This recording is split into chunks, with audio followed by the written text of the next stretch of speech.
Okay. Ikaw po ba si Norman Magusin po? Alias Francis Leo Marcos? Hindi.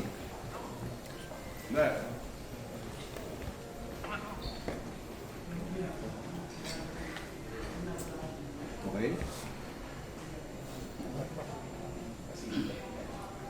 Parang saan yan? Bago pa po yun, ayanin pong masahan ko po kayo ng ano. Kita mo, sir? Kita mo? Operatiba ng CIBD. Kayo po ba, ulitin ko po, kayo po ba si Norman Magusin alias Francis Leo Marcos? Yes, ako.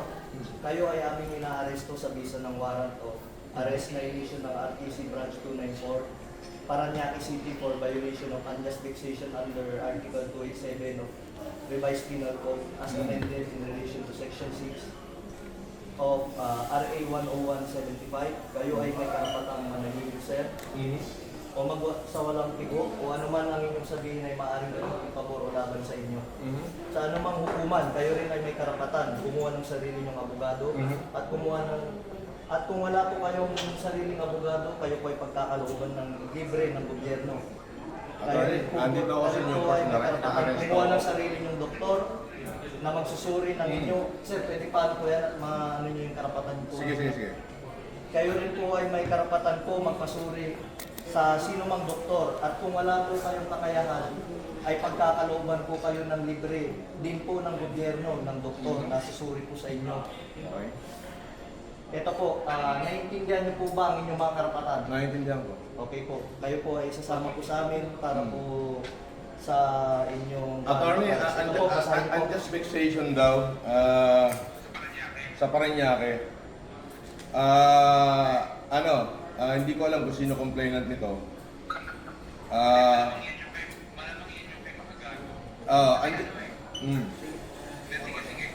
Andito ako sa Newport, inaaresto na nila ako, sasama ako ngayon, hindi ko natatapusin itong pagkain ko. Inilight na nila ako.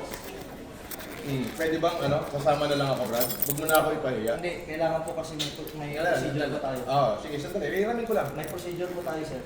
Attorney, nasa ka ba? Kunin mo tayo. Kailangan bailan nyo na ako rito.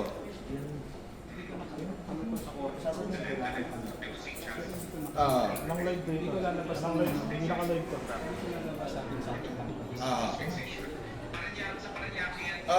Sandali lang, kausapin ko lang abogado ko. Sa Parañaque, eto, binibidyoan na ako rito. Ewan ko kung may vlogger dito. Wala. Vlogger dito. Andito na. May warrant, 120,000 yung bill, 12 counts of unjust vexation.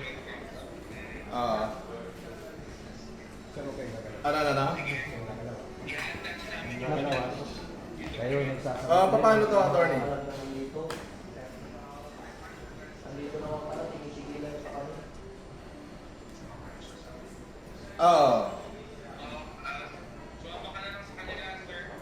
Tapos, Pwede po kayong kasuhan ng construction justice sige, please. Nasabihin nyo, hindi nyo pa alam.